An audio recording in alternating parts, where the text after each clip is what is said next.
Wustinar buka pahargian langan beksa rep sidem permanem tan ana sabawane hanamung swaraning gending 10 ingkang tansah anggayum-ayum. Mila nuwun cahyaning para widi sepuh-sesepuh aji sepuh ingkang dahat kinurmatan. Mandhapipun dumawah dumateng Kadang Werda Kadang Taruna ingkang lumrah Sinudarsana. Sugeng dalu, sugeng rawuh kunjuk wonten ing ngarsa hendika sami. Mugi Gusti Kang Murbeng dumadi tansah peparing kawilujengan dumateng panjenengan sedaya. Mila para kadang minangkani atur kula ingkang sepisan. Panjenengan sedaya tansah kula dherekaken manengku puja pujastuti puja astawa puji syukur kunjuk wonten ing ngarsa dalem Gusti Kang akarya jagat awit ganti palilai Gusti titi gati kalegan dalu menika.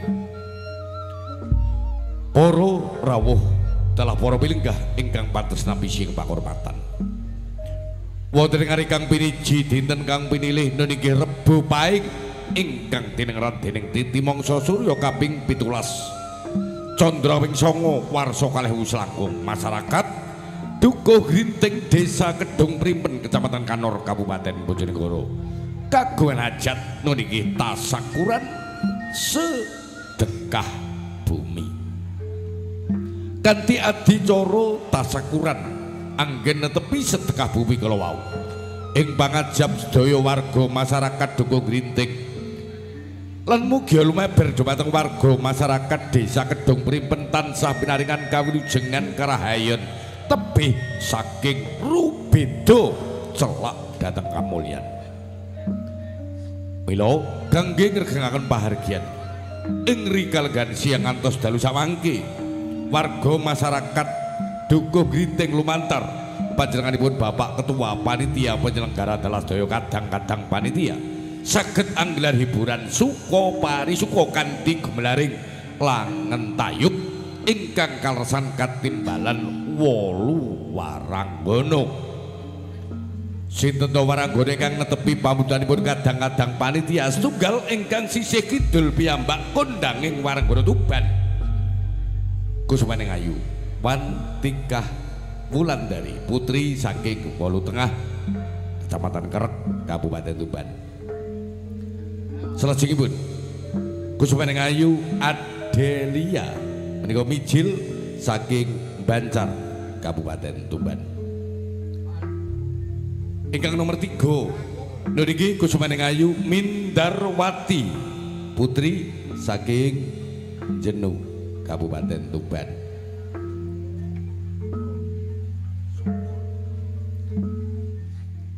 Rumambat ingkang monggo sekawan Endah Priyati putri saking Bakulan Kecamatan Temayang Kabupaten Bojonegoro. Putri salajengipun ingkang monggo gangsal Kusumaning ayu Fitriyanti menika putri saking Bader Kecamatan Jatirogo Kabupaten Tuban. Salajengipun ingkang angka 6 niki Kusumaning ayu Mustika mijil saking Kalisumber Kecamatan Tambak Rejo Kabupaten Bojonegoro. Salajengipun ingkang angka 7 Kusumaning ayu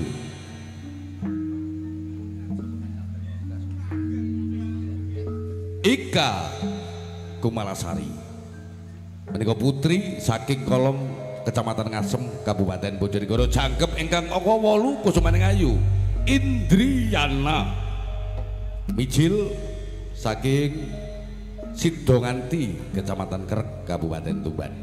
Karasan katimbalan paguyuban seni karawitan milenial Mardi Budaya ingkang jumondhok wonten Desa Kanor Kecamatan Kanor ingkang kapandikan dening panjenenganipun Bapak Asdap rinengga kumandhanging audio profesional sound system dalasan syuting VCD Ronggo Janur saking Prambon Wetan Kecamatan Rengel Kabupaten Tuban.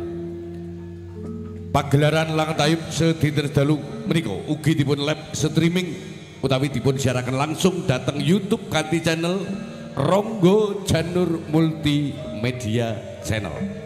wonten para kadang suba manggalaning Langetayub ingkang kasebat pramugari wonten 3 ingkang kidul piyambak ingkang kados patih Logender panjenenganipun Ki Rosidin menika saking Menyunyur Kecamatan Grabagan Kabupaten Tuban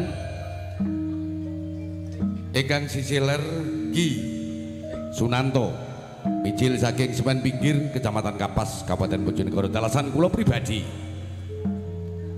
Rusnadi kula saking Kanorjo Kecamatan Rengel Kabupaten Tuban para kadang kauturan kula ing mriki hanamung netepi pawutanipun kadang-kadang panitia penyelenggara minangka pramugari Beksantayub sedinten sedalu kula pilih anggen kula matur utawi anggen kula caos sampur mangke wonten tuna dungkapipun kula hanamung saged tumadah tumetes sing udaya pangapunten ingkang sami panutup ngatur sesanti nirbaya nirwikara mugi kita tansah pinanggih basuki lan Sokomerio hayu hayu rahayu nuwun